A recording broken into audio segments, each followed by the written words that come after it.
Сәлем достар, бүгін біз жұмбақтар шешеміз. Дайын болсаң кеттік, бастадық. Ақ сандығым ашылды, ішінен жібек шашылды.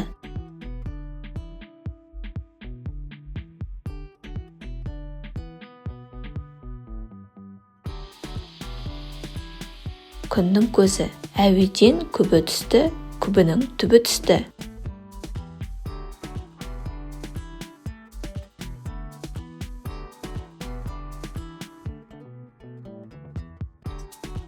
Күннің күркіреуі үй үстінде ұсақ тас.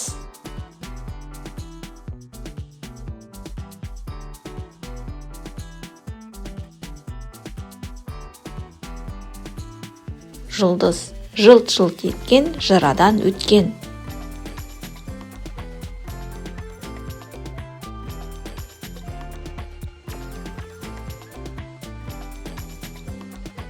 Су отқа жанбас, суға батпас.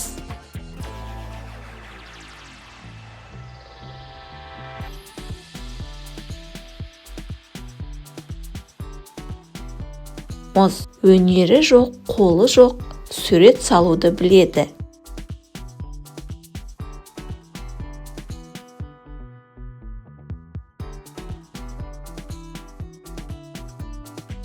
Терезедегі қырау қуып едім, мойын бұрмады, ұстайын деп едім, қолға тұрмады.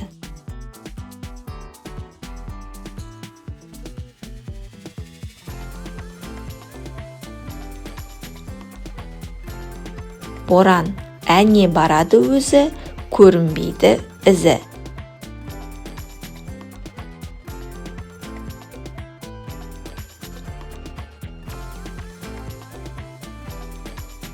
Жел екі ошаққа бір көсеу.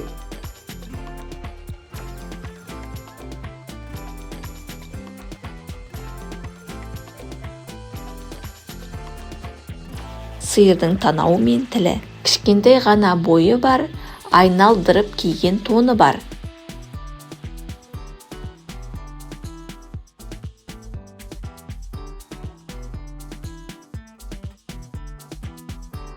Қой от басында құмған, екі көзін жұмған.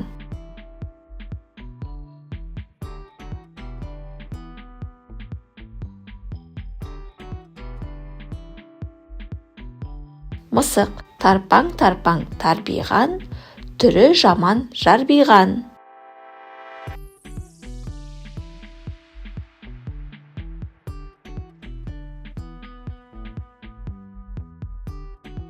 Бақа асты тас, үсті тас, ортасында жанды бас.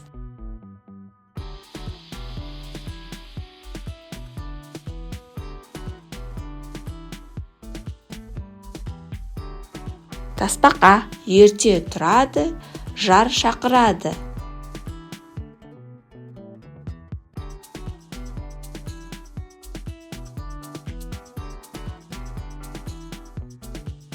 Қораз қисық ағашқа қар жұқпас.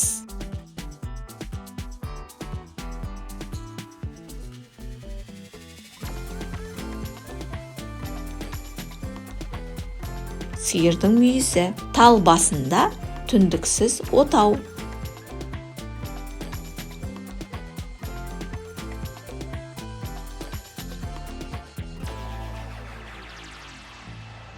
Ұя екі басы жұдырықтай, ортасы қылдырықтай.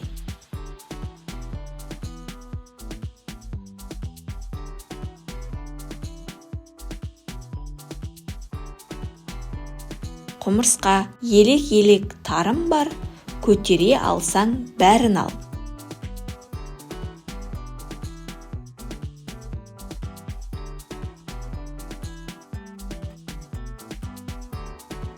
Құмырсқаның елеуі гел жатса да енекем жатпайды.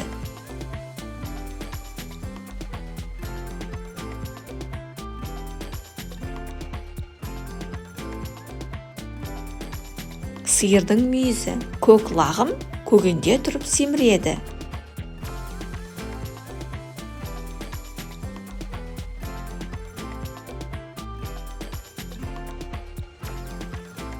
Қарбыз басы тарақ, арты орақ.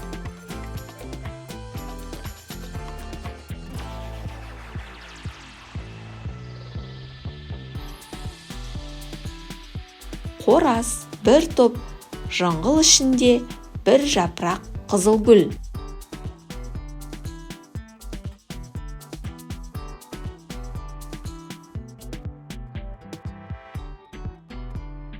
Қырғауыл, екі басы жұдырықтай, ортасы қылдырықтай.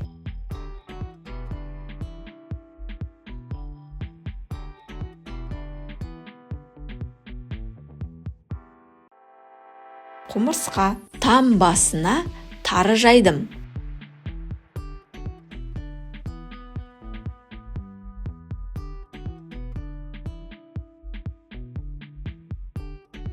Жұлдыз, сусыз піскен ас көрдім, домалаған бас көрдім.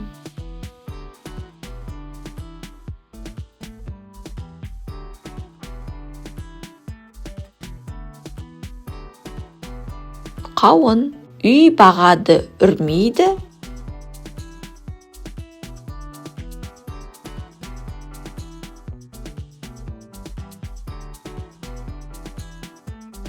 Құлып, аласа ғана бойы бар, 9 қабат тоны бар.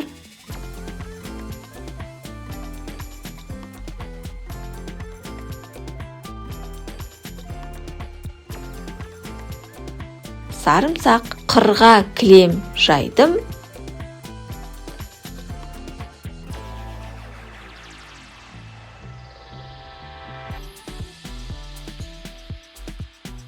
Қызғалдақ, қар астында қыстады, жасылмен бөркін тыстады.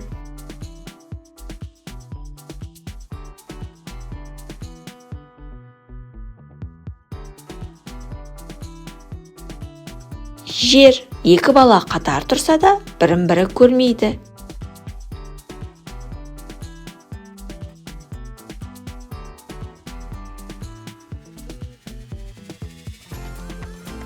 Көз, жағалай тас қойдым, жирен атты бос қойдым.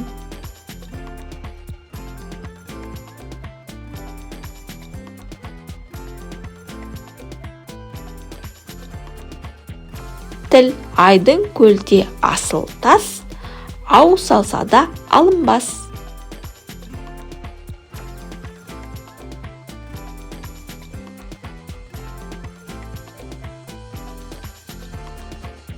Тіс, ти десем тимейді, тиме десем тиеді.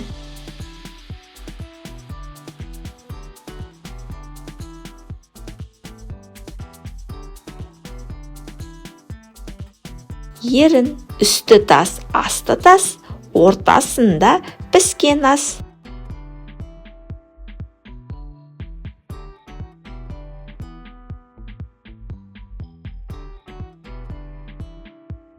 Табанан, судан алады, суға салса өледі.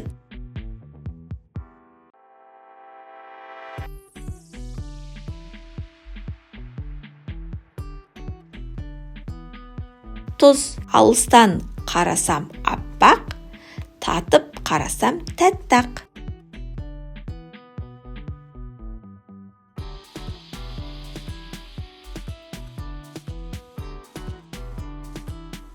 Қант, ақ отаудың есігі де жоқ, тесігі де жоқ.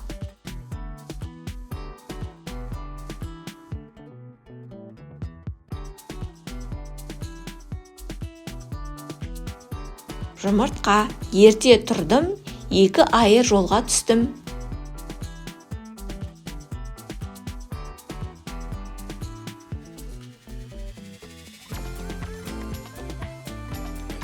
Шалбар, 5 ін, 5 іннің аузы бірін.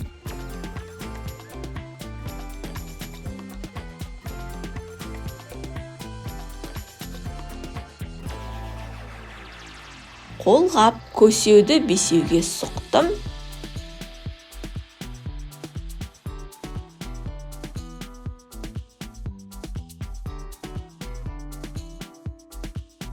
Қолғап саусақ, есік ашады, есіктің артына қашады.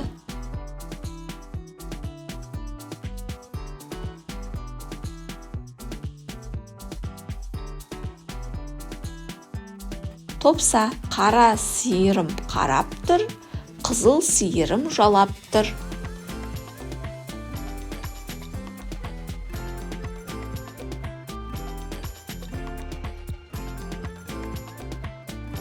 Қазан от қара бием қалт етті, қабырғасы жалт етті.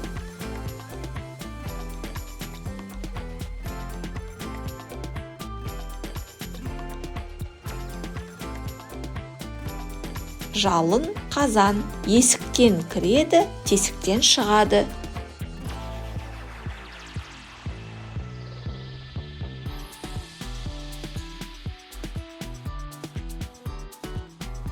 Оттың жануы арғы жақтың будасы, бергі жақтың будасы, желкілдейді шудасы.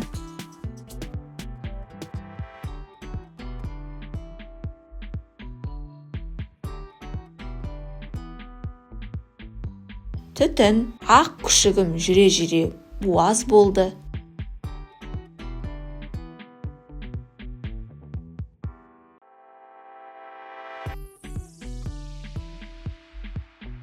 Ұршық мұрнында байлауы бар, адамның айдауы бар.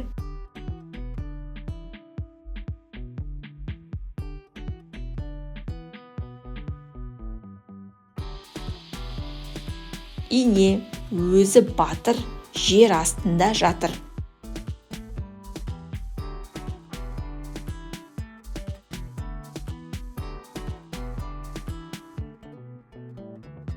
Қақпан алдын айпар, жанын жайпар.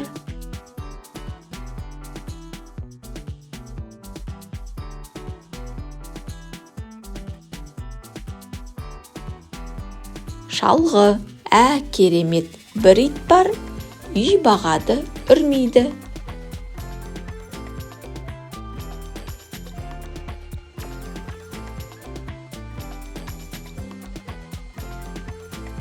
Құлып өзі кірді, ашады, суға салсам қашады.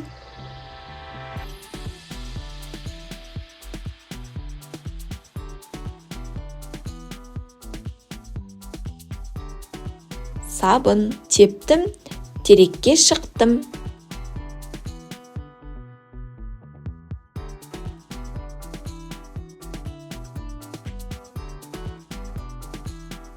Үзеңгі белі бүкір, алысқа түкір.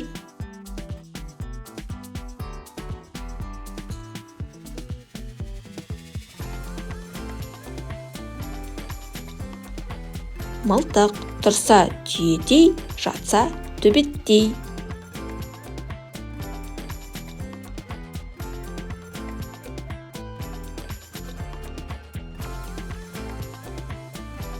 Жер-тоқым бір ғажап бар, тілі жоқ, сөйлесен десең міні жоқ.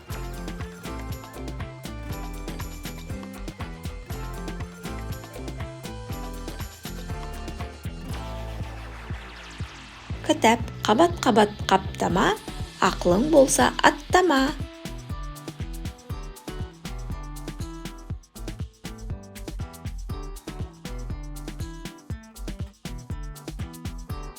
Кітап жылай-жылай жер тесті.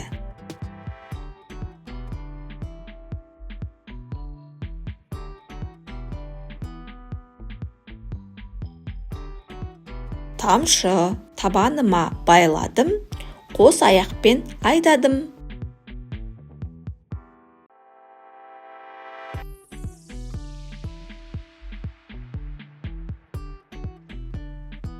Шаңғы көкте бар, суда бар, жерде жоқ.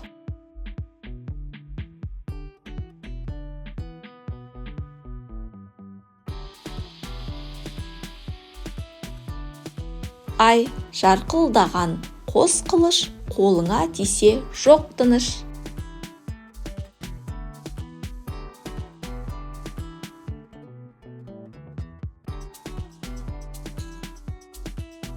Қайшы бір үйде тұрады 50 батыр, шыққаны үйге сүйкеніп өліп жатыр.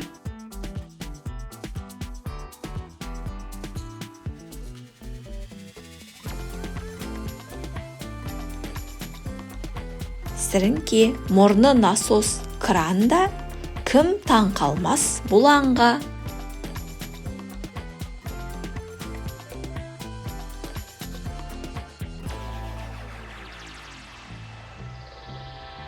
Піл төмен қарай өнеді, күн жылынса өледі.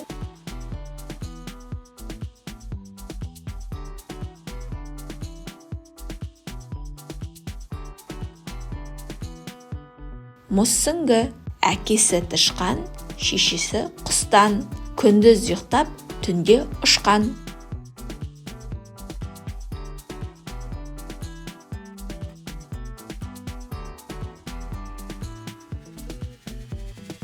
Жарғанат, ат басты, арқа мүйізді, бөрік кеуделі, бөкен санды.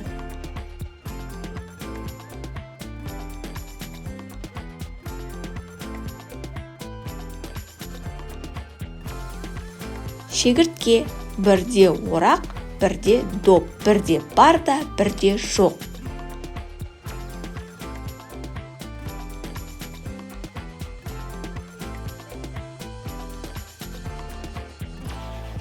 Ай, онға онды қоссам 10 болады, оннан онды алсам 10 қалады.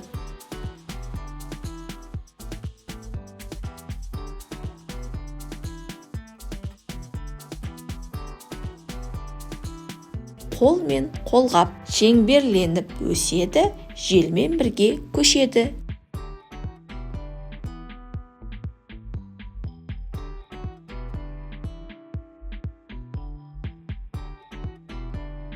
Қаңбақ, бір құтыда 2 түрлі су жатады. Қайнатсаң мұз боп қатады.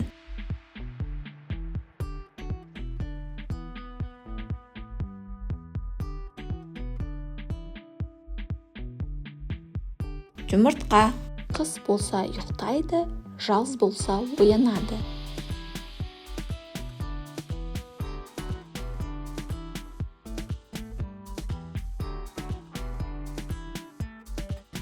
Аю, күндіз жұрттың бәрі көріп, түнде жоғалар өзі.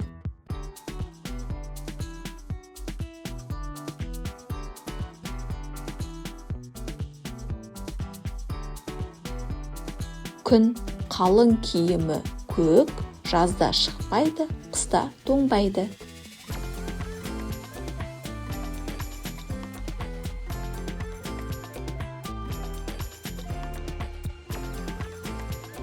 Шырша, орманда тұрады, тышқанды қуады.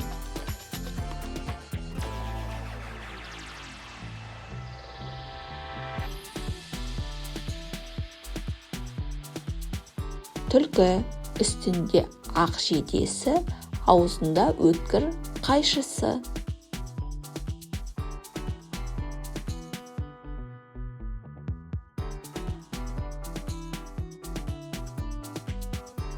Қаз, су астында қалықтап, жүзе алады, жалықпай.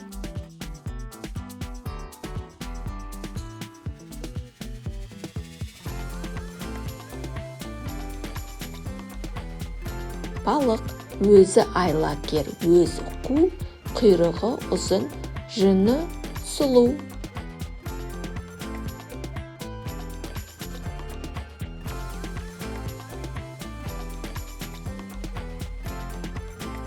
Түлкі, кіп-кішкентай бойы бар, айналдырып құйрығын жүретін шабы бар.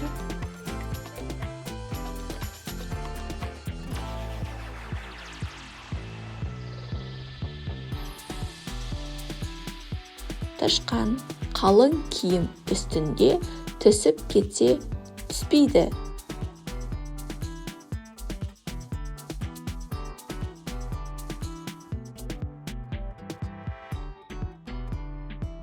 Пияз, дөп-дөңгелек, қып-қызыл, тәтті шырын ішіне толған.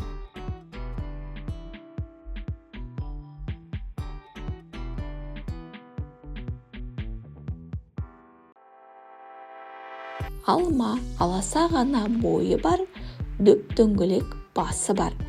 Іші тәтті, сырты қатты, күзде түссе көңіл шат.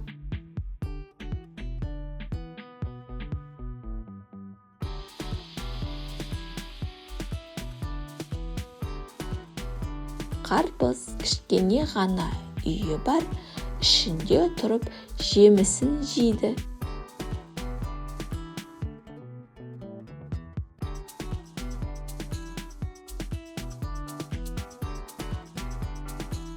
Жаңғақ ауылда өседі, дөп-дөңгелек, қызыл-сары түстермен көз тартады.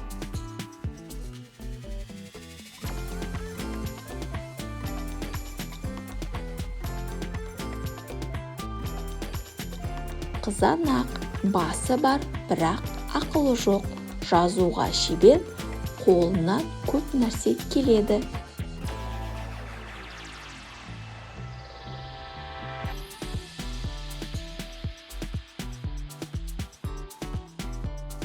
Қалам өзі жоқ, сөзі көп.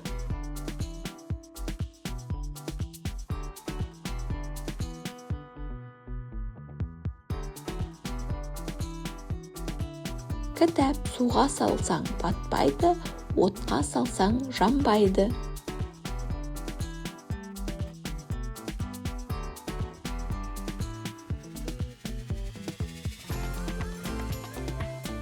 Мұз кішкентай ғана сүйегі бар, бірақ дауысы жер жарады.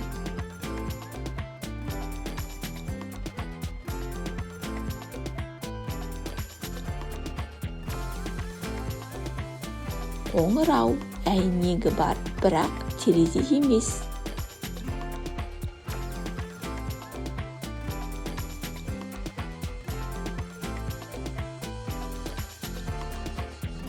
Көзілдірік төрт дөңгелегі бар, жүргізсең жүйткейді.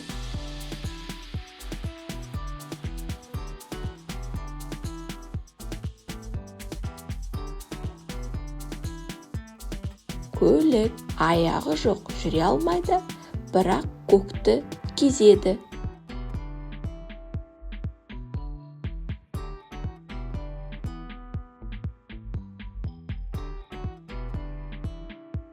Ұшақ түтіні жоқ, оты бар, тарсылдайды, бірақ жарылмайды.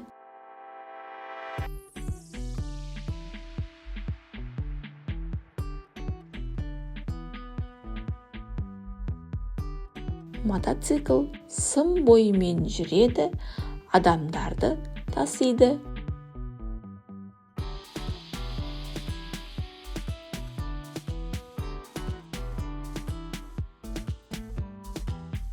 Трамвай су астында жүзеді, бірақ балық емес.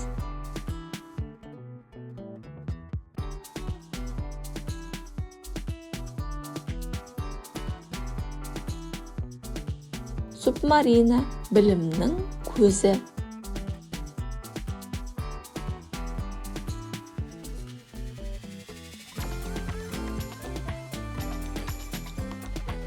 Кітап кішкене ғана қорапқа бар білімді сыйғыздым.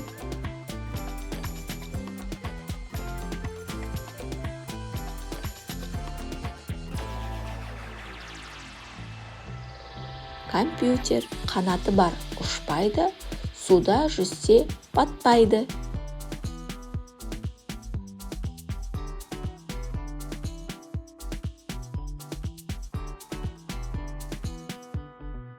Қарындаш жазумен жазам, өшірем, қалам емеспін, не екен?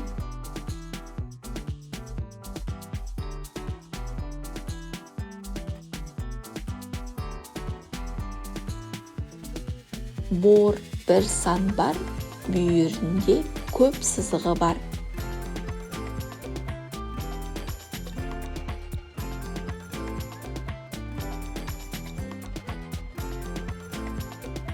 Сызғыш, екі көзім бар, бірақ көрмеймін.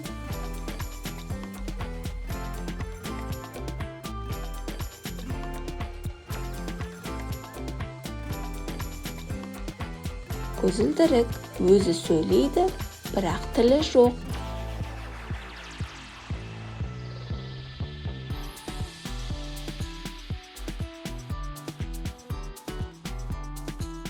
Телефон, екі аяқпен жүрем, қолыммен жұмыс істеймін.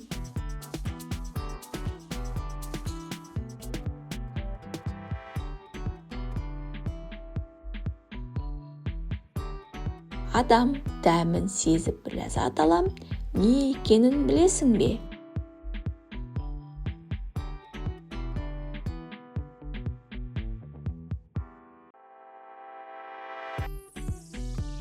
Тіл бар екен деп көрінбейді, жоқ екен деп жоқ деме.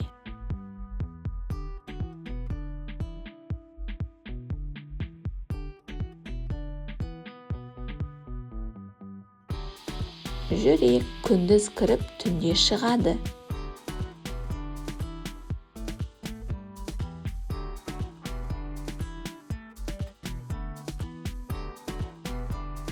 Ай бір-бірмен жарысады, тау тасты ағысады.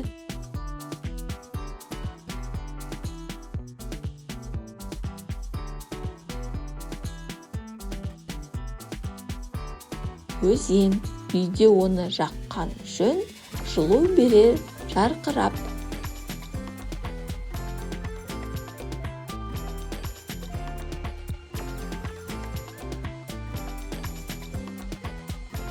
Пеш өзі тәтті суықта, көктемде ериді.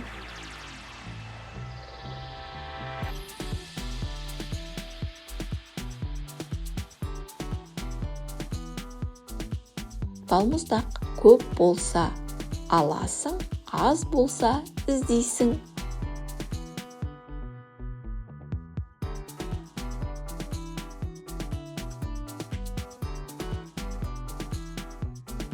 Ақша ұрсаң ән салады, жақындасаң дірілдейді.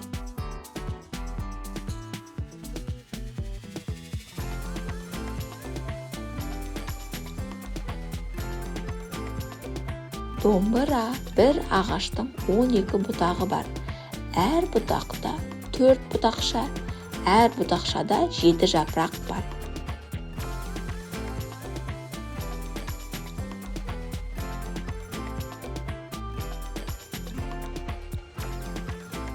Жыл, ай, апта, күн, ағайынды 12 бір-біріне ермейді. Бірге жүрсе тезірек, бөлек жүрсе көрмейді.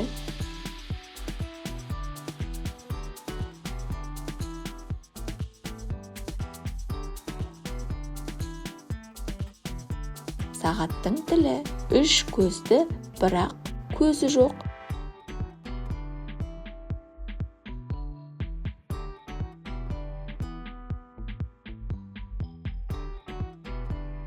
Бағдар шам, күндіз ашық, түнде жоқ, шам жақсаң қайта жоқ.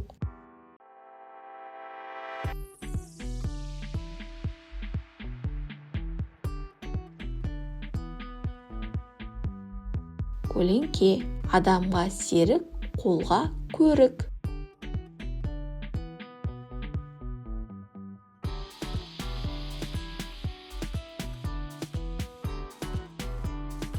Сағат қабат-қабат қаптама, ақылың болса аттама.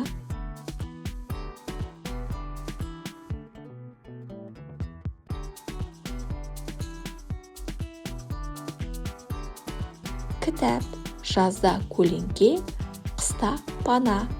Адамсыз өмір сүре алмайды.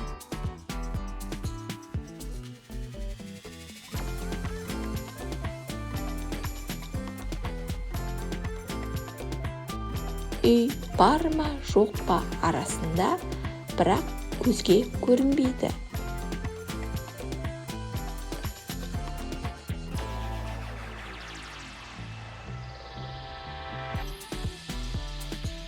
Ауа таңмен бірге оянып, жарық шашар әлемге.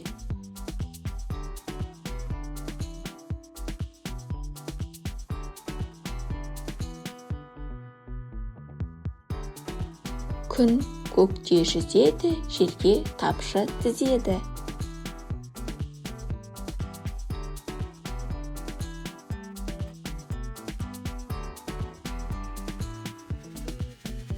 Бұл жел тұрса теңселеді, күз келсе сарғаяды.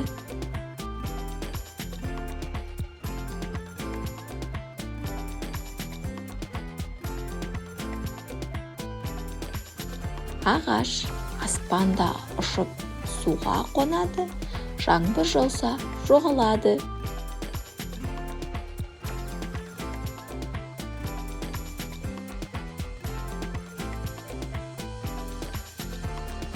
Кемпір қосақ өзі жылы жарық шашады, кеш батқанда қашады.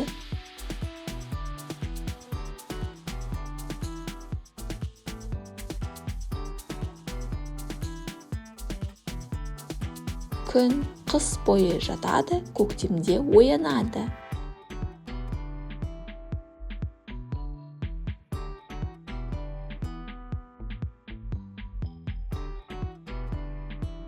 Аю ұзын құлақ сұр шұнақ, естігенін жаттап ап.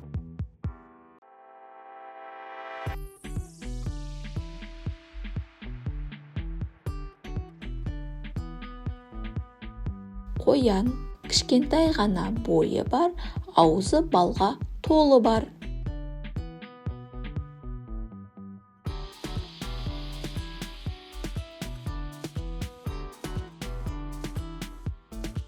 Ара өзі әдемі ұшып жүреді, гүлден шырын жинайды.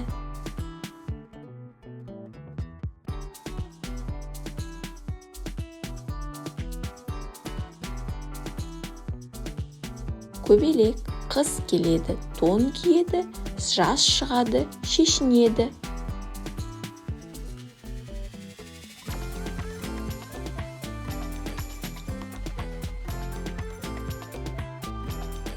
Қой жерде өсер домалап, қызыл, жасыл, сары ақ.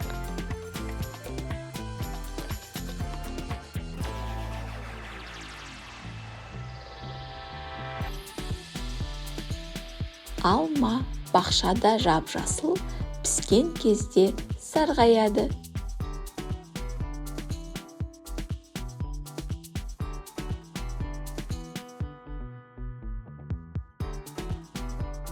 Қарбыз кішкентаймын, қызылмын, қанттан да тәттімін.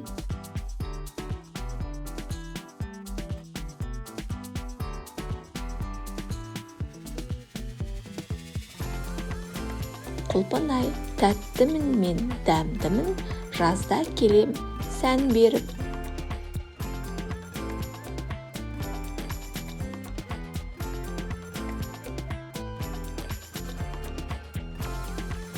Өрік үстімде мың киім бар, бәрін шешсең жылағым бар.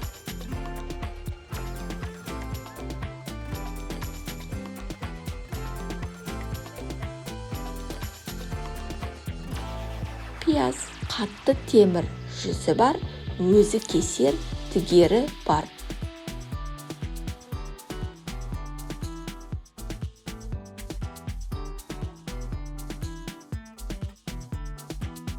Пышақ сыртында қабығы, ішінде дәні бар.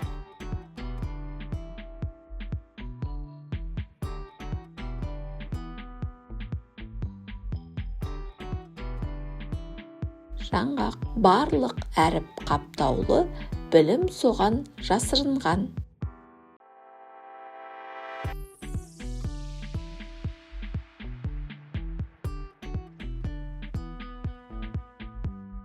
Кітап бір нәрсе бар, күнде көрсең, қарасаң өзіңді көресің.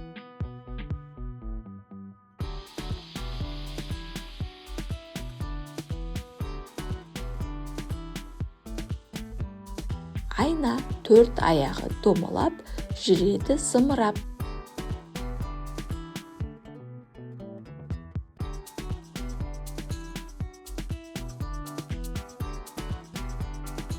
Көлік қанаты бар, ұшпайды, жерде тұрып жүйткейді.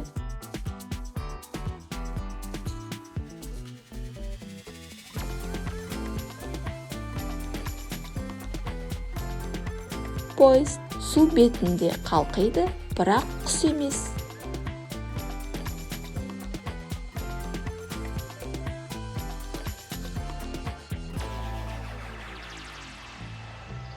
Кеме үлкен-үлкен үй салады, қазып қырып жерді алады.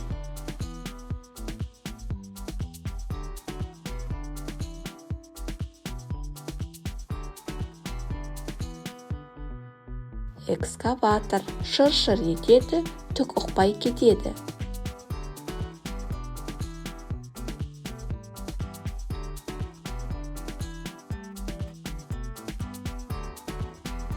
Телефон біреу сөйлесе бәрі тыңдайды, бірақ өзі үнсіз тұрады.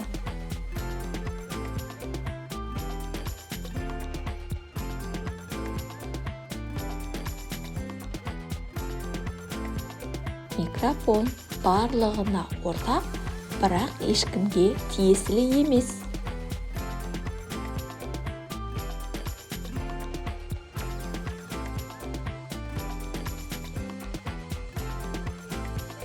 Уақыт өзі ұзын, мойны ұзын, биікке жетер бой ұзын.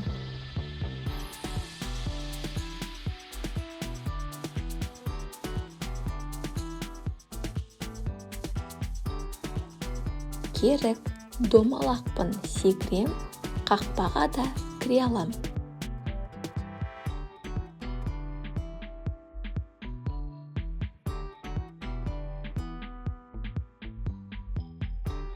Доп екі аяқты, бір рөлі бар, адамды жылдам жеткізер.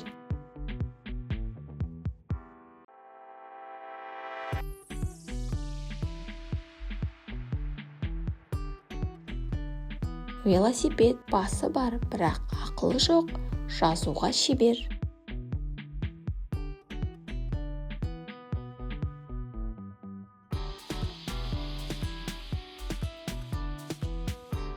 Қалам тоқ келсе жарық берем, қараңғыны кетіремін.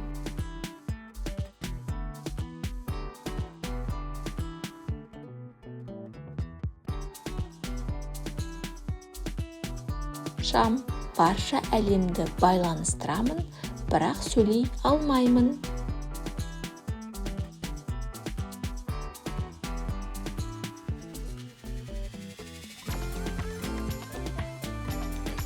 Интернет айналдырамын, қосамын, үйді таза қыламын.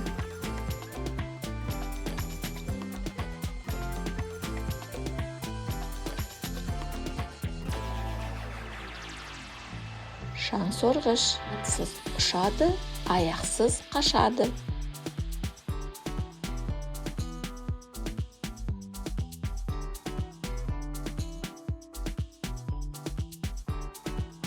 Уақыт ұзын мұрын балақай, ағаштан жасалған ол.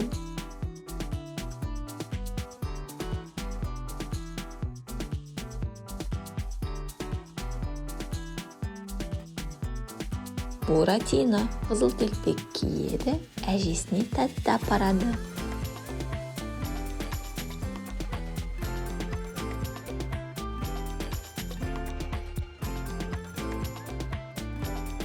Қызыл телпек ағы бар, бірақ жүрмейді.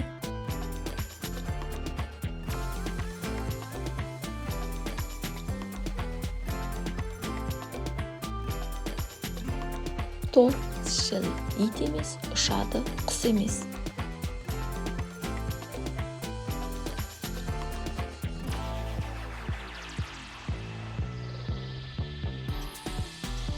Шыбын, жердің жүзін шарлайсың, онсыз еш жерге бармайсың. Көлікпендей жаяуда саралайсың, таңдайсың.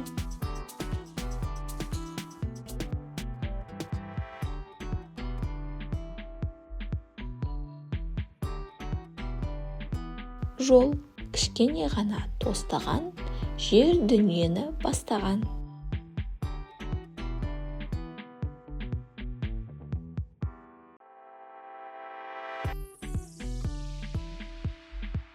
Көз ақ көбелек қонды, құстар енді тоңды.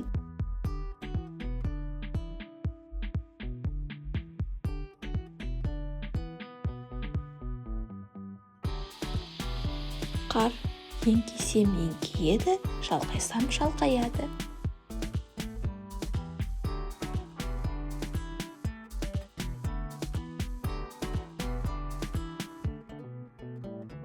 Көлеңке бір ұяда топтасқан, түртіп қалсаң от шашқан.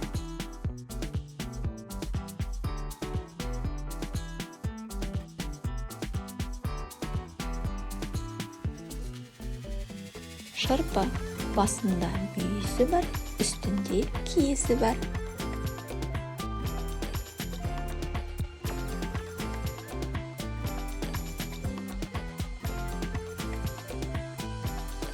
Сиыр өзінше ноян, қорқақ кім?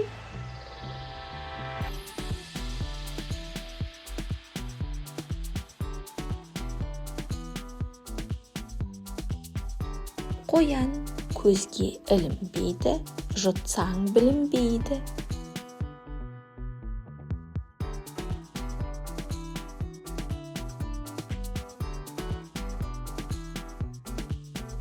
Ауа қалың киімді ұнатады, шешіндірсең жылатады.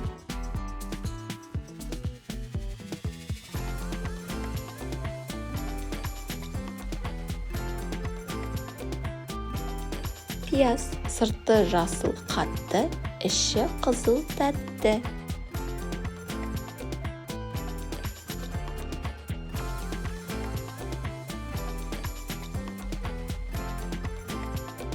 Қарбыз жазу жазып жабықпаған, жаза арықтаған.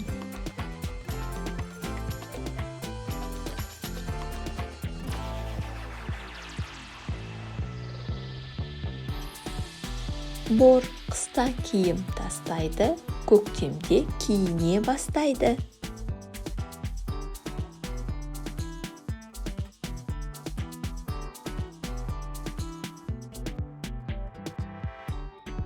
Ағаш тілден ұшып, құлаққа қонады.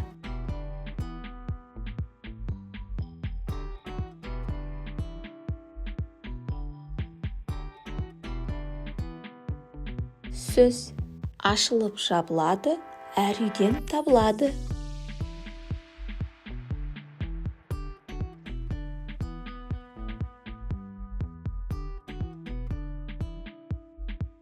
Есік қол созсаң ақ күміс, алақанға толады. Ашып жұмсаң із-түссіз, лезде жоқ болады.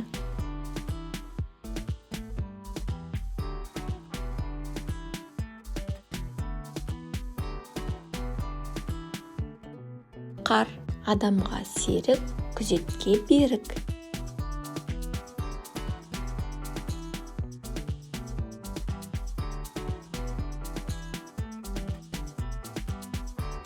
Ит еріксе құйрығымен ойнайды, зеріксе ұйқыға бір тоймайды.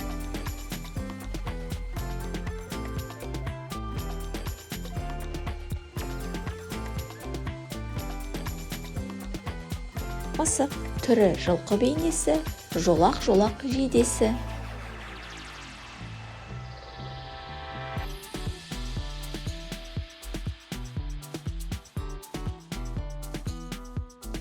Зебра қалдырмай баласын бір елі, қалтаға салып ап жүреді.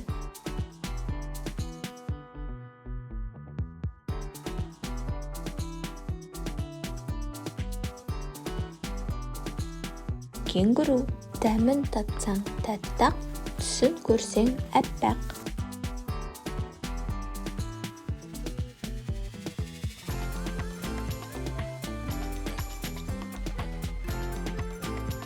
Қант әдемі түнде, мен жүрсем жүреді бірге.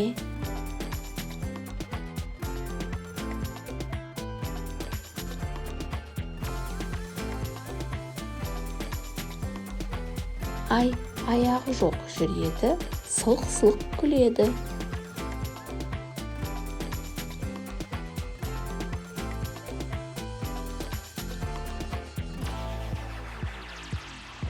Бұлақ қыстай жегіп қосатты, көктем шыға босаттым.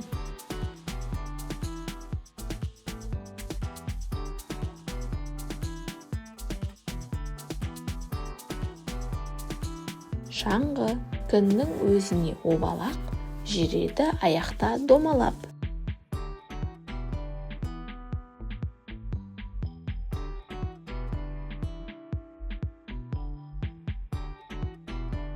Доп үрлесең жеп-жеңіл, елпілдеп кетеді. Ұшырсаң көк теңбіл, бұлтқа да жетеді.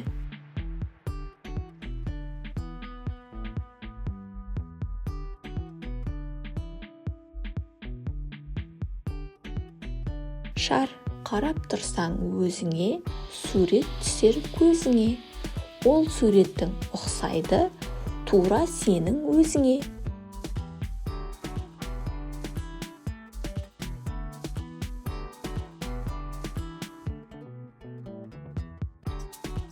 Айна, үш көзді батыр, жолды аңдып жатыр.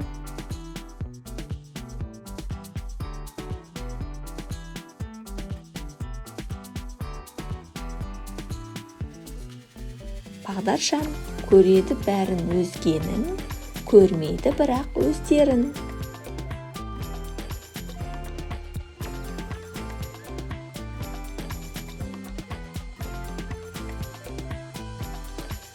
Көз санды тересің, әлемге сәлем бересің.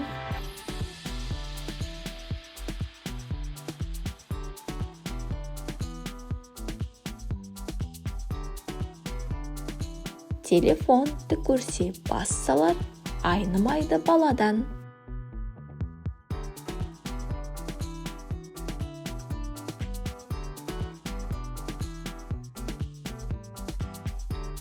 Аю далада жүр шапқылап, керемет бір сақ құлақ.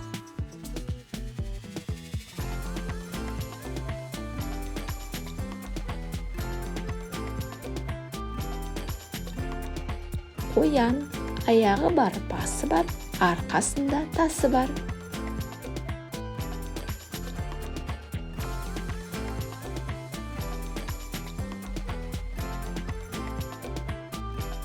Тасбақа, орманда оның тұрағы тоқ-тоқ етіп тұрады.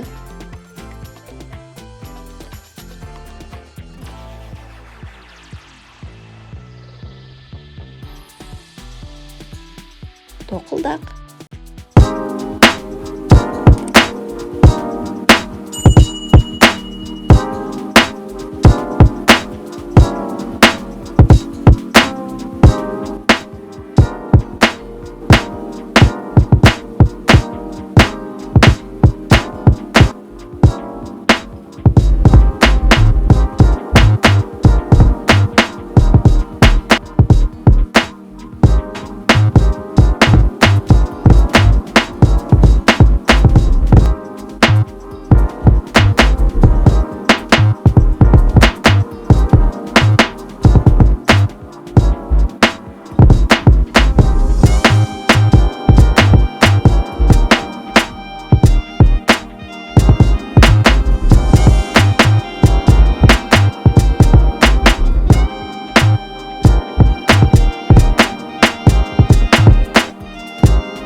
Сәлем достар, бүгін біз сен Настяны жақсы білетініңді тексереміз. Ал кеттік. Мен сұрақ қоям, сен сұрақтарға жауап бер. Барлығы 15 сұрақ, ойлануға 10 секунд. Ал бастадық. Настя Дубайға кіммен барды? Ева, Юра, Катя. Дұрыс айтасың, Ева. Настяны достары қайдан құтқарып қалды? Сиқырлы әлемнен, қарақшыдан, иттен. Тамаша, сиқырлы әлемнен. Настя кіммен сабақ оқиды? Әкесімен, досымен, сиқыршы көмекшісімен. Тамаша, сиқыршы көмекшісімен. Настя достарымен қандай челлендж ұйымдастырды? Тамақ жеу, ойын, жаңа жылдық. Жарайсың, жаңа жылдық. Настя балаларға не тазалауды үйретеді? Үй тазалау, тіс тазалау, көше тазалау. Жарайсың, тіс тазалау. Настя папасымен қайда барды? Мусор тастауға, жұмысқа, паркке. Дәл таптың, паркке. Настяға папасы қандай болуды үйретеді? Ашулы, сыпайы, жылауық. Дәл таптың, сыпайы. Настя жасырын бөлмеде не үйренді? Сандарды, ұйықтауды, ойнауды. Тамаша, сандарды. Настя кімдерге мұғалім болды? Балаларға, әжесіне, әкесіне. Тамаша, балаларға. Настя жазғы демалысты қайда өткізді? Россия, Дубай, Қазақстан. Дубай. Настяның серігі кім? Дәрігер, мұғалім, полицейский. Полицейский. Настямен ең көп видеоға түсетін кім? Әкесі, анасы, досы. Дәл таптың, әкесі. Настя қандай конкурсқа қатысты? Аспаздық, би, мода. Тамаша, мода. Настяға ұнаған ит аты? Бося, лайк, шарик. Дәл таптың, лайк. Настя кімге няня болды? Аңдарға, құстарға, адамдарға. Жарайсың, аңдарға. Осымен сұрақтар аяқталды. Егер менің видеом ұнаса, лайк басып, комментарий жазып, подписка жасауды ұмытпа. Келесі кездескенше балақай. Айша мен күн ұлы. Ертеде емес, осы заманда Айша есімді қыз өмір сүріпті. Айша табиғатты қатты жақсы көретін, бірақ көбінесе кітап оқып, армандарын қағазға түсіріп жүретін. Ол күн сайын терезеден қараған сайын аспандағы күнге таңданып, қандай ғажапсың күн, сен болмасаң жер беті суық, қараңғы, тіршіліксіз болар еді. Қашанда маған жылулығыңды жіберіп, күлімдеп тұрасың деп сыбырлайтын. Бір күні Айша үйінің жанындағы ескі алма ағашының астында кітап оқып отырған кезде аяқ астынан ерекше бір жарық пайда болды. Жарықтан алтын шашты көздері күн сәулесіндей жарқыраған жас жігіт шықты. Ол өзін күн ұлы деп таныстырды. Айша, сенің күнге арнап айтқан алғысыңды естідім. Сен өте ерекше қызсың. Мен саған бір сыйлық әкелдім. Бірақ оны дұрыс пайдалансаң ғана пайдасын көресің, деді күн ұлы. Ол Айшаға алтын кілт берді. Бұл кілт саған тек қиындыққа тап болған кезде көмектеседі. Бірақ оны дұрыс ниетпен қолданбасаң, кілттің күші жоғалады деп түсіндірді де жарқ етіп жоқ болып кетті. Айша кілтті қолына алып ұзақ қарады. Бұл қандай күшті кілт болуы мүмкін деп ойлап, күнделікті өміріне оралды. Бірақ сол күннен бастап ерекше оқиғалар басталды. бір күні ауылдағы кішігірім өзен құрғап, адамдар судан тарыға бастады. Ағаштар сарғайып, егіндер қурап жатты. Ауыл тұрғындары қайғырып, не істерлерін білмей қалды. Айша алтын кілтті қолына алып ойлана бастады. Мүмкін осы қиындықты шешуге кілт көмектесер деп, оны өзеннің құрғаған арнасына апарды. Ол кілтті жерге тигізіп, осы өзенге қайтадан өмір берші деп тілек айтты. Сол сәтте өзен арнасы қайтадан сумен толып, айналасы жасыл желекке бөленді. Ауыл тұрғындары қуанып, Айшаға алғыстарын жаудырды. Бірақ ауылдағы бір қыз, Әлия, Айшаның бұл күші туралы естіп, қызғанып қалды. Ол Айшаның алтын кілтін тартып алып, оны өзіне пайда келтіру үшін қолданғысы келді. Бір күні ол Айшаның үйіне келіп, сенің күшіңді сынап көргім келеді, кілтіңді бір рет пайдалануға рұқсат етші, деп өтінді. Айша күмәнданса да оған кілтті берді. Әлия кілтті қолына алып, маған алтыннан сарай бер деп бұйырды. Бірақ кілт үнсіз қалды. Қанша тырысса да ол еш әрекет жасамады. Әлияның ниеті таза болмағандықтан кілт оған қызмет етпеді. Содан кейін Айша, бұл кілт тек шын жүрекпен жасалған игі істер ғана көмектеседі, деді. Әлия өзінің қатесін түсініп, Айшадан кешірім сұрады. Бірнеше ай өткен соң, Айша ауылдағы барлық адамдарға көмектесіп, кілтті тек жақсы істер үшін пайдаланды. Бір күні күн ұлы қайтадан пайда болып, Айша, сен алтын кілттің күшін дұрыс пайдаландың. Енді оның күшін өз жүрегіңде сақта. Сенің мейірімділігің мен ақылың ауылды құтқарып қана қоймай, адамдардың жүрегіне үміт сыйлады. Күн ұлы алтын кілтті алып кетіп, бірақ Айшаның жүрегіне шексіз мейірім мен жылулық сыйлап кетті. Айша сол күннен бастап бүкіл ауылға үлгі болып, адамдарға көмектесуді жалғастырды. Ол тек табиғатты ғана емес, адамдардың бір-біріне деген махаббатын да қорғауға тырысты. Аңдар не туралы дауласты? Кімнің ең әдемі екені? Кімнің ең күшті екені? Кімнің ең ақылды екені? Кімнің ең батыр екені? Кімнің ең күшті екені? Аңдар мәселесін шешу үшін кімге барды? Аюға, қоянға, арыстанға, қасқырға. Арыстанға. Қоян мен кірпі қандай жарыста бақ сынасты? Су тасу жарысы, секіру жарысы, жүгіріс жарысы, тамақ жеу жарысы. Жүгіріс жарысы. Кірпі қалай жеңіске жетті? Тас лақтырды, айласын пайдаланды, қоянды құлатып кетті. Өзі жүгіріп бірінші келді. Айласын пайдаланды. Аю мен қасқыр қандай жарыста күш сынасты?